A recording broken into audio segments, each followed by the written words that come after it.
नमस्ते दोस्तों, मैं हूं आपका दोस्त कुणाल और आप देख रहे हैं हम सभी का चैनल फैक्ट और नॉलेज। यदि आप चैनल पर नए हो तो कृपया वीडियो को लाइक, चैनल को सब्सक्राइब करके बेल को दबाना मत भूलें। दोस्तों, आशा करता हूं कि आपकी सेहत अच्छी होगी।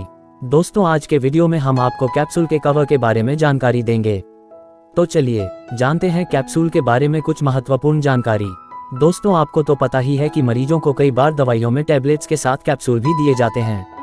इनके कवर प्लास्टिक जैसे दिखते हैं। क्या आप जानते हैं कि ये किस चीज़ के बने होते हैं?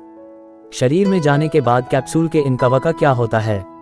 इसके लिए आइए कैप्सूल कवर मटेरियल के बारे में जानते हैं। दोस्तों, आप या आपके परिवार का कोई सदस्य जब बीमार होता है तो आप डॉक्टर के पास जाते हैं। डॉक्टर बीमारी डायग्नोस करने के बाद टैबलेट्स, कैप्सूल्स, इंजेक्शन या सिरप या सभी चीज़ों के कॉम्बिनेशन बनाकर ट्रीटमेंट प्रिस्क्राइब करते हैं।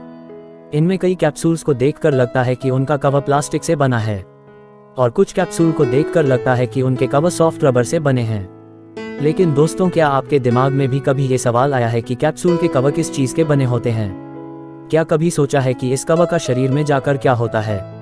अगर आपके दिमाग में ये सवाल आए हैं तो हम आपको इनका जवाब दे रहे हैं। दोस्तों, कुछ साल पहले लोकसभा सदस्य और बीजेपी नेता मेनका गांधी ने कहा था कि कैप्सूल के कवर से कुछ समुदायों के लोगों की धार्मिक भावनाओं को ठेस पहुंची है। इस दौरान उन्होंने ये भी कहा था कि कैप्सूल के कवर पेड़ पौधों की छाल से बनाए जाने चाहिए। तो सबसे पहले यही जानते हैं कि कैप्सूल के कवर आखिर ऐसी किस चीज़ से बने होते हैं जिनको खाने से किसी की धार्मिक भावनाएं आहत हो सकती हैं। क्या ये कवर बायोडिग्रेडेबल प्लास्टिक से नहीं बने होते हैं? दोस्तों, तो फिर जानते हैं किस चीज़ से बनाया जाता है कैप्सूल कवर। दवा के तौर पर इस्तेमाल होने वाले कैप्सूल का कवर बायोडिग्रेडेबल प्लास्टिक से नहीं बना होता है। ये कवर दो तरह के होते हैं, पहला हार्ड शेल्ड और दूसरा सॉफ्ट शेल्ड। दोनों ही तरह के कैप्सूल कवर्स को बायोडिग्रेडेबल मटेरियल से ही बनाया जाता है। कैप्सूल के दोनों तरह के कवर जानवरों या पेड़ पौधों के प्रोटीन जैसे लिक्विड सॉल्यूशन से बनाए जाते हैं। जिन कैप्सूल्स के कवर जानवरों के प्रोटीन से बनाए जाते हैं उनकी सामग्री जेलेटिन कहलाती है। इसे मुर्गा, मछली, सुअर और गाय और उसकी प्रजाति के बाकी जानवरों की हड्डियों तथा त्वचा को उबालकर निकाला जाता है।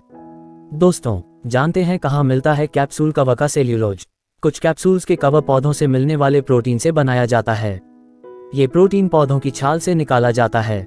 कैप्सूल के कवर बनाने के लिए इस प्रोटीन को सेल्यूलोज प्रजाति के पेड़ों का इस्तेमाल किया जाता है और जेलेटिन कोलेजन से बनता है। यह रेशेदार पदार्थ जैसे जानवरों की हड्डियों, उपास्थि और कंडरा में पाया जाता है। जेलेटिन का इस्तेमाल जेली बनाने में भी किया जाता है। कई हेल्थ रिसर्च में बताया गया है कि ज्यादातर फार्मा कंपनियां पशुओं के उत्पादों से बने जेलेटिन कवर वाले कैप्सूल बेचती हैं। इसीलिए एनिमल एक्टिविस्ट मेनका गांधी ने पेड़ पौधों की छाल से मिले सेल्यूलोज के कवर का इस्तेमाल करने का सुझाव दिया था। चलिए दोस्तों, अब देखते हैं शरीर में जाकर क्या होता है इस कैप्सूल कवर का। जैसा कि अब आप जानते हैं कि कैप्सूल के कवर जेलेटिन और सेल्यूलोज से बने होते हैं। आप ये भी जानते हैं कि ये जेलेटिन और सेल्यूलोज जानवरों और पेड़ पौधों के प्रोटीन से बनता है। साफ है कि जब हम कैप्सूल खाते हैं तो उसका कवर शरीर में जाकर घुल जाता है और दवाई अपना काम शुरू कर देती है। कवर से मिला प्रोटीन हमारे शरीर को पोषण देता है, वहीं अतिरिक्त प्रोटीन शरीर से बाहर निकल जाता है। इससे शरीर को किसी तरह का नुकसान नहीं होता है। दोस्तों, अब देखते हैं कि किस खास मकसद से कैप्सूल दो रंग के होते हैं। आजकल कैप्सूल बनाने में जेलेटिन और सेल्यूलोज के कवर का ही इस्तेमाल होता है। इस कवर में दवा भरी जाती है। दोस्तों, क्या आपने कभी सोचा है कि कैप्सूल के कवर दो अलग रंगों के क्यों होते हैं? इसका कारण कैप्सूल्स को खूबसूरत बनाना नहीं होता है।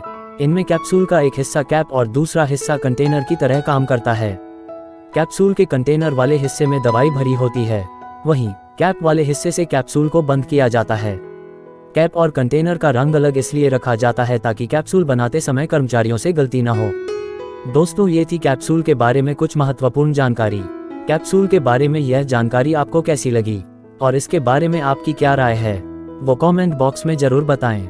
और कैप्सूल के बारे में ये महत्वपूर्ण जानकारी आपके सभी दोस्तों को शेयर करें। साथ ही चैनल को सब्सक्राइब करना ना भूलें ताकि ऐसे ही ज्ञान और फैक्ट के बारे में जानकारी आपको मिलती रहे। तब तक के लिए आपका और आपके सेहत का ख्याल रखें। कल मिलेंगे ऐसे ही नए जानकारी के साथ। तब तक के लिए धन्यवाद।